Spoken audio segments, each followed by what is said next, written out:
Alright, so I was working on my what if Yoshiro pierced himself with the arrow video. Yoshihiro. No, it's Yoshiro, okay. And then I came to an almost similar conclusion that would end up having the similarities to Black Sabbath, so I would just drop the original script and restarted it for like the third time in a row. That's whatever.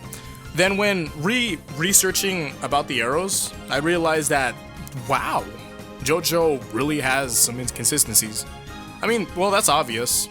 Most stuff that usually didn't make sense, Araki just writes it off. But Araki is Araki. I mean, like, have you seen his face? You're not gonna say no to that, I guess. But you can definitely question it.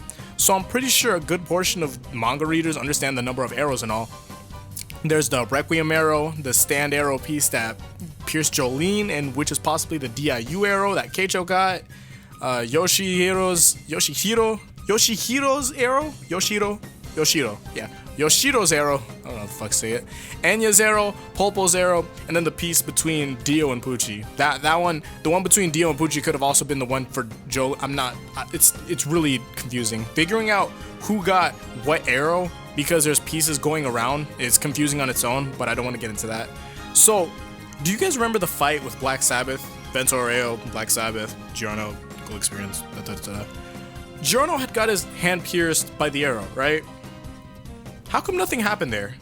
Two arguments that people gave me is that, one, he didn't pierce any vital points, and two, Giorno didn't want anything at that time. Now, both those things sound pretty ridiculous when I think about it, especially when you bring Stone Ocean to light.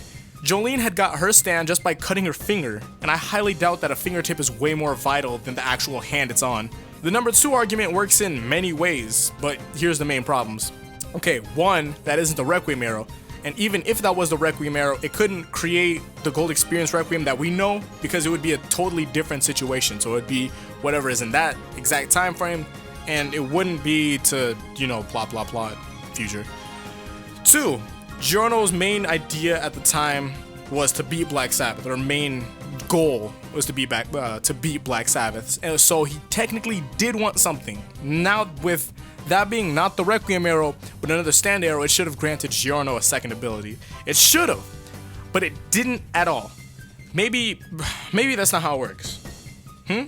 Maybe you specifically have to get pierced through the neck, like Kira, to receive a different ability. Because it's not the same arrow, maybe that's how it works. Is that how it works? Maybe.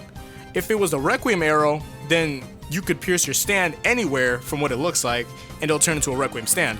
Face, chest, you name it.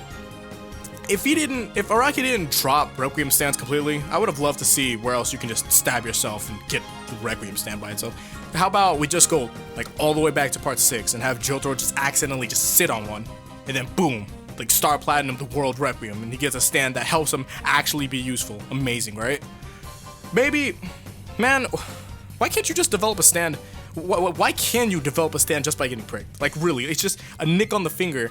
Koichi had to get stabbed through the throat with a goddamn arrow. Is it possibly because that was a Requiem arrow? Maybe that one was. Like that little cut, because it had the thing on it. It had the little. Did it? I can't even remember. Did it have the little like beetle thing on it? Maybe it did. Maybe it didn't. Maybe you get stabbed by a Requiem arrow and you have no stand. It's pretty. I don't know. Okay.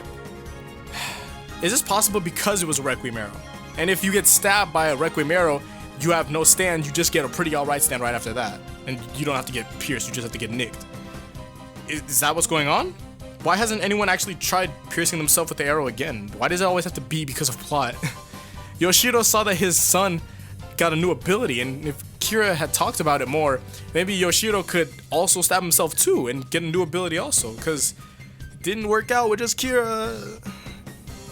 Enya could have stabbed herself too and got a new ability. She could have been broken against the Stardust Crusaders, but wait, she could have been broken against the. Wait, what if she actually did pierce herself? What if the original ability of Justice was just illusions, and the new ability was puppetry of the corpse and the alive ones? Well, we'll never know if that was the case. There's so many questions I have for Araki. Well, why didn't Anne come back? You guys remember Anne, right? I'm pretty sure Stardust Crusaders wasn't that far. I'm not old. You guys remember Stardust Crusaders? Like, I thought she was gonna marry Jotaro or something, but she's just. We have this unnamed lady and she's gone. Like, there's no reason for Anne. Poof, gone. The fuck is going on, man? I'm so tired. I'm probably just overthinking it, but overthinking is my job. What questions do you guys have that you don't understand? Because there's so many questions for me still.